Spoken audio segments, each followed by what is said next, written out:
आपल्याला घरच्या घरी ॲमिनो ॲसिड बनवायचं आहे, तर ते बनवता येतं का शेतकऱ्याला घरच्या घरी? तर ते बनवता येतं. आता ह्याची सर्व कृपा कुणाची आहे? मला तरी कुणी शिकवलं तर जे अंकुश पाटील ह्यांचा एक चॅनल आहे, अंकुश पाटील ॲग्री नावाचा चॅनल आहे. त्यांच्या बऱ्याच कार्यशाळा मी अटेंड केलेल्या आहेत. त्या कार्यशाळांमधनं मी हे सर्व शिकलेलो आहे आणि ते मी ज्ञान तुमच्यापर्यंत पोचवतो आहे. माझे गुरु अंकुश पाटील आहेत. आता ॲमिनो ॲसिड बनवायला काय काय मटेरियल लागतं हे बघू. तुम्हाला लागेल 5 लिटर ROचं पाणी, एक बकेट, एक काठी लागेल, अर्धा किलो पोटॅशियम हायड्रॉक्साईड, त्याच्याचबरोबर सोया चंक्स, सोया वडी किंवा सोया किंवा बोवा भाजी जी मार्केटमध्ये मिळते ती मिक्सरवर बारीक केलेली पावडर मी दळून घेतलेली. म्हणा 1 लिटरची बॉटल लागेल आपल्याला मापासाठी. पाणी किती घ्यायचं ते, पाण्याचा TDS आणि pH मोजण्याचे मीटर. हे TDS मीटर आहे, हे पाण्याचा pH चेक करायचं मीटर आहे. हे दोन वस्तू झाल्या. ही जी बारीक दिसत्या तुम्हाला क्लोज घेऊन दाखवतो. अहो काही हातात ही आहे, अहो काही पावडर पोटॅशियम हायड्रॉक्साईड. हे पण कसं असतं बऱ्याच शेतकऱ्यांनी बघितलं असेल तरी मी तुम्हाला हातात घेऊन दाखवतो. पोटॅशियम हायड्रॉक्साईड कसं असते, पोह्यासारखं दिसतं, पांढरं खड असते बघा. हे असं असतं. आता तुमचं म्हणणं असेल की ROचंच पाणी का? ज्या पाण्याचा TDS हा 100च्या खाली असतो तेच पाणी घेतलं गेलं पाहिजे. आड विहीर, ओढ, नाला कुठलंही पाणी घेऊ नका, घरगुती घेऊ नका, क्लोरीन वापरलेलं प्राणी तर अजिबात घेऊ नका. हे धोकादायक असू शकतं. TDS किती आहे बघूया. हे TDS मीटर आहे, तुम्हाला मी दाखवतो. मी ट्रायपॉडवरनं व्हिडिओ घेतोय, तुम्ही जरा समजून घ्या. हा TDS मीटर आहे. हे ROचं पाणी तुमच्यासमोर वतलेलं आहे. मीटर ऑन केलेलं आहे बघा. हा मीटर ऑन केलेला आहे. आता मी ह्यात बुडवतो बघा. हे बुडवताना पण इथं हे खास दिल्या तिथंपर्यंतच बुडवायचं आहे. या पाण्याचा TDS आला आहे 69 नाही 60 आला आहे. 60 हो काही 60 आला आहे बघा. तुम्ही आकडा बघा. हो काही मीटर मी होल्ड करतो. होल्ड केल्यानंतर थांबून राहतो आकडा. हो काय मी 60 आलेला आहे. ठीक आहे, म्हणजे हे पाणी आपल्याला योग्य आहे. का योग्य आहे? ह्यातल्या कोणत्याही प्रकारची घाण, बॅक्टेरिया, जंतू बिंतू काही नाहीत ह्या पाण्यामध्ये, म्हणून आपण ROचं पाणी घेतलेलं आहे. आपल्याला 5 लिटर ॲमिनो ॲसिड बनवायचं आहे, तर आपल्याला अर्धा किलो पोटॅशियम हायड्रॉक्साईड लागणार. त्याच्याबरोबर 1 किलो सोया चंक्सची पावडर लागणार. किंवा हे 1 लिटर बॉटल त्यासाठीच घेतलेले आपण. 1 लिटरचं प्रमाणातच आपण मोजूनच घ्यायचं आहे बघा. हे मार्किंग आहे 500, 600, 700, 800, 1000. आपण 1 लिटर पाणी घेतले, त्या बॉडीमध्ये ओतलेलं आहे बघा. पोटॅशियम हायड्रॉक्साईड हे टाकणार आहे या पाण्यामध्ये. काही मी टाकलं पोटॅशियम हायड्रॉक्साईड. आता उकळायला लागले बघा. सांगायचं राहिलं, हँडग्लोज एक प्लॅस्टिकचे पाहिजेत आपल्याला. प्लॅस्टिकचे हँडग्लोव्ज महत्त्वाचे आहेत. चष्मा डोळ्याला पाहिजे, तोंडाला मास्क पाहिजे आणि एक काठी पाहिजे आपली. तर हे हलवून घ्यायचं आहे पूर्णपणे. हे किती हलवायचं आहे तर हे पूर्ण विरघळेपर्यंत हलवायचं आहे बघा. अंगावर उडता कामा नये. हे बनवताना घरात बनवू नका, जेणेकरून ते रूममध्ये कोंदट म्हणजे पॅक रूममध्ये बनवू नका. हे दुष्काळ आपल्याला नाकावाटे थोडासा त्रास होऊ शकतो, ठसका लागण्याचा प्रकार होऊ शकतो. म्हणून हे मास्क पाहिजे. किंवा बार्डीच्या समोर तोंड न घेता बाजूला तुम्ही हे हलवून हे पातळ करू शकता. पोटॅशियम हायड्रॉक्साईडचं पाणी झालेलं आहे. बार्डी गरम झालेलं आहे बघा. म्हणजे ह्या पाण्याचं टेम्परेचर बघितलं आत्ता तर तुम्हाला 95 ते 100 डिग्री प्रमाणे गेलेलं आहे. सोयाबीन जंक्सच्या ह्याच्यामध्ये तर प्रोटीन्स भरपूर प्रमाणात आहे. म्हणूनच आपल्याला सोयाबीन हेच का घ्यायचं किंवा पोटॅशियम हायड्रॉक्साईडच घ्यायचं का? सोया चंक्स पावडर टाकतोय बघा. आता हे पेन हळूहळू टाकायचे. काही आणि हलवत राहायचं आहे सारखं. हे मात्र अर्धा पाऊण तास हलवत राहायचं आहे बघा. हे पूर्णपणे विरघळलं पाहिजे बघा.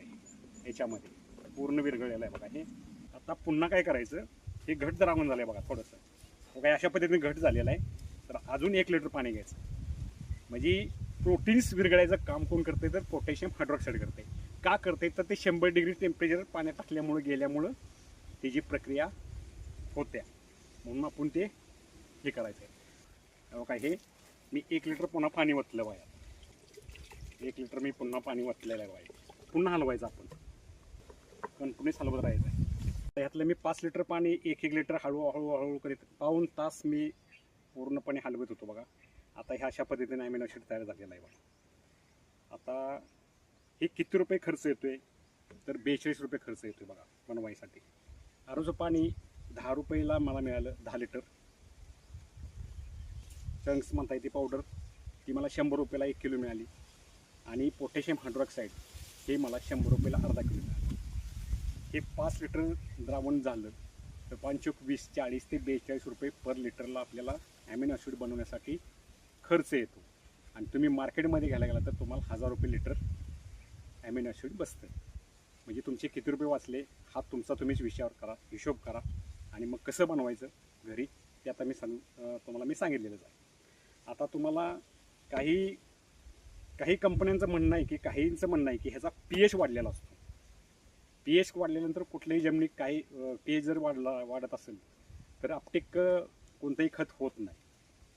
आता हे तयार झाले ते जैविक फर्टिलायझर तयार झालेलं आहे. हे रासायनिक फर्टिलायझर तयार झालेलं नाही.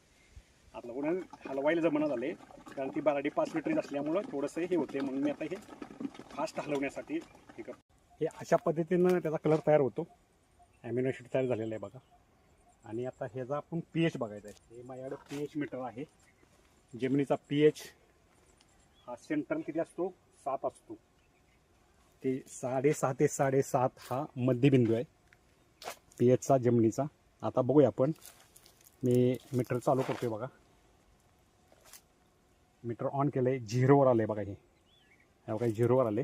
आपण बघूया pH किती वाढला. हे आपण तयार केलेल्या पाण्याचा म्हणजे ॲमिनो ॲसिडचा pH किती वाढला आहे बघा. दाखवतोय मीटर तुमच्यासमोरच आहे. 8.83 74 83ला स्थिर झालं आहे बघा. जमिनीत सोडायचं आहे किंवा फवारायचं आहे तर त्याचं प्रमाण मी तुम्हाला सांगतो. हे ॲमिनो ॲसिड उत्तम पद्धती जसं प्रयोगशाळेमध्ये तयार करतात तसंच झालेलं आहे. सगळे आपण प्रायोगिक साहित्य वापरलेलंच आहे. तुमच्यासमोर मी मांडलेलं आहे. त्याची मांडणी कशी करायची ती सांगितलेली सविस्तरपणे. आपल्याला हे जर फवारायचं म्हटलं, हो दुसरी गोष्ट महत्त्वाची एक सांगायची राहिली की हे वस्तकाळ करून घ्या. फवारणीच्या वेळेला वस्तकाळ करून घ्यायला लागणार आहे. थोडंसं रॉ मटेरियल फिलर मटेरियल ह्यात राहतं, त्यामुळे ते वस्तकाळ करून घ्या व्यवस्थित. आणि मग ते पंपाला, सोलार लिटरच्या पंपाला 2 ते 5 मिली फवारणीला चालते. आणि जर तुम्हाला ठिबकमधनं सोडायचं असेल तर एकरी 5 लिटर हे सोडलं तर काय हरकत नाही. 10 लिटर सोडलं तर काय अडचण नाही, कारण हे जैविक फर्टिलायझर आहे. हे पिकांसाठी ह्याचे फायदे काय होणार हे मी तुम्हाला सांगितलं की जैविक फर्टिलायझर आहे. पानांचा विकास करणार आहे, मुळांचा विकास करणार आहे, खोडांचा विकास करणार आहे, पांढऱ्या मुळीची वाढ भरपूर प्रमाणात होणार आहे. हे एक जैविक फर्टिलायझर म्हणजे मी तुम्हाला सांगितलं की NPK, PMB, KMB, NPKच्या बॅक्टेरियांचं खाद्य आहे. त्यामुळे बॅक्टेरियांची संख्या वाढणार आहे. जमिनीचा pH कंट्रोल करणार आहे. गांडुळांची संख्या वाढणार आहे. त्याचबरोबर पर्णधरांची छिद्र म्हणजे प्रकाश संश्लेषणाची प्रक्रिया हे भरपूर प्रमाणात करणार आहे. त्यामुळं ॲमिनो ॲसिड हे अत्यंत महत्त्वाचं आहे. आता हे ॲमिनो ॲसिड हे NPKचं बरोबरी करू शकतं का, तर नाही. NPKची बरोबरी करू शकत नाही. हे एक जमीन भूसुधारक म्हणून आपण वापरू शकतो. जमिनीची सॉईल हेल्थ म्हणून आपल्याला जमीन भूसुधारक म्हणा. का तर बायोलॉजिकल म्हणजे जैविक रचना अतिशय चांगल्या पद्धतीने करतं. मी तुम्हाला सांगितलं की बॅक्टेरियांची संख्या वाढवायचं काम करतं. आता ह्यात एक दुसरा असा आहे की हेच जर तुम्ही 10 लिटर 100 लिटरमध्ये तुम्ही ठिबकला सोडायचं असेल तर 10 लिटर घ्या हे ॲमिनो ॲसिड. त्याच्यामध्ये 1 किलो गुळ टाका. ते आणखीन त्याचा काउंट वाढला जातो हे ठिबकनं सोडायचं असेल तर. हे अशा पद्धतीनं आपण घरच्या घरी ह्युमिक ॲसिड बनवून भरपूर प्रमाणात पैशाची बचत करू शकतो. आज तुमचे हे 1000 म्हणजे 5000 रुपये तुमचे वाचलेले आहेत हे ॲमिनो ॲसिड बनवल्यापासून. ते तुम्ही किती रुपये खर्च येतो, कोणकोणतं साहित्य लागतं हे सगळे मी मांडले तुमच्यासमोर केलेले आहे. त्याचा pH पण बघितला, पाण्याचा TDS पण किती असावा हे तुम्हाला मी सविस्तर या व्हिडिओमध्ये माहिती सांगितलेली आहे. आणि झाल्यापासून किती दिवसानं आज तयार केले समजा, तर किती कमीत कमी दिवसानं आपल्याला ते शेतीमध्ये वापरता येतं. तर कमीत कमी 8 ते 10 तास पूर्ण होऊन द्यायचे आणि मगच ते वापरू शकता. आता ही जी नेविस्ट आहे हो काही ह्याच्यामध्ये मी सगळे त्यांनी जे अंकुश पाटलांनी जे दिलेलं आहे ती ही प्रक्रिया आहे बघा. तुम्हाला ह्या व्हिडिओमध्ये माध्यमातून हे लिहिले बघा. सोया चंक्स 2 किलो बारीक पावडर करून घेणे हे सगळं लिहिलेलं आहे बघा. त्याच्यामध्ये प्रमाण दिलेलं आहे बघा. ह्याचं सगळं टोटली हे 2 ते 5 मिलीलिटर पंपाला वापरायचं. 1 एकर ड्रीपसाठी 5 लिटर सोडावे. काही पिकांच्यात बदल होतात ते दिलेलं आहे. शुद्ध पाणीच काय घ्यायचं आरओचं ते पण दिलेलं आहे. सगळी माहिती ह्याच्यामध्ये दिलेली आहे आणि हे तयार झाल्यापासून 8 तासानंतर आपण त्याचा वापर करू शकतो.